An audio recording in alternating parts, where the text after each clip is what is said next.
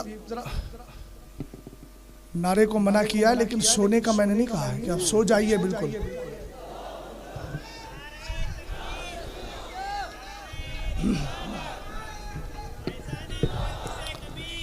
اب سنیے حضرت امام اعظم ابو حنیفہ کے تعلق سے لوگ کہتے ہیں قیاس کرتے ہیں قیاس.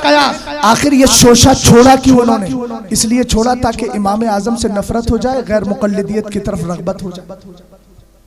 لیکن امام اعظم ابو حنیفہ رضی اللہ تعالی عنہ کا اگر آپ کو تفقہ دیکھ رہا ہے حدیث دانی, تو ایک بات عرض کر کے اپنی گفتگو کو ختم کر رہا ہوں. سیدنا امام باقر ہے, مدینہ شریف ہے, ملاقات ہو گئی دونوں کی. کسی نے کہہ دیا تھا یہ ابو حنیفہ مصطفیٰ کریم کی حدیثیں چھوڑتے ہیں اور ساتھ ہی اپنی عقل اور قیاس سے فتویٰ دیتے ہیں. حضرت امام باقر نے کہا بلا کے لاؤ. جب بلائے گئے کہنے لگے تم ہی ہو ابو حنیفہ, تم ہی یہاں پر اجتہاد کرتے ہو, اپنی رائے کو چلاتے ہو, میرے نبی کی حدیثیں چھوڑتے ہو. حضرت امام اعظم ابو حنیفہ رضی اللہ تعالیٰ عنہ کے تعلق سے یہ بات کہی گئی. کیا کہا گیا؟ یہ قیاس کرتے ہیں. میاں یہ بہت پرانا شوشہ ہے اور آج بھی چل رہا ہے. ایک مسئلہ کلیئر کر دوں, حضرت شیخ محمود آفندی کا انتقال سنا ہے؟ اب اس مسئلے کو تھوڑا کلیئر کر رہا ہوں. یہ کہاں دھوکے دیتے ہیں. شیخ محمود آفندی کا انتقال ہوا, ایک کلپ چلنے لگی. وہ ایک جگہ تقریر کر رہے ہیں, کہہ رہے ہیں الامام حسین ہوا امامنا, الامام احمد رضا خان ہوا امامنا, تاج الشریعہ العلامہ اختر رضا خان ہوا امامنا, السید تراب الحق ہوا امامنا. یہ سب کچھ کہہ رہا ہے. تو غیر مقلدین نے تقی عثمانی کی تصویر جلا دی. دیکھو ہمارا یہ تعلق ہے. اور اس کے ساتھ ایک اخبار کے اندر یہ خبر بھی دے دی کہ انہوں نے ترک زبان میں تفسیر روح الفرقان لکھی ہے. اس کے اندر اشرف علی تھانوی اور ساتھی رشید احمد گنگوئی کو مجدد لکھ دیا ہے, اور اس کو زکریا کاندھیلوی کو محدث لکھ دیا ہے. بس یہ چیخنے لگے اور یہ ثابت کرنے لگے کہ دیکھو ہماری بھی وہی رائے ہے, ہمارا بھی وہی مذہب ہے جو ان کا ہے, اور ان کا بھی وہی ہے جو ہمارا. ہم نے کہا دھوکہ مت دو, تمہارے پوروجوں نے بھی بہت دھوکے دیے, تم بھی دے رہے ہو.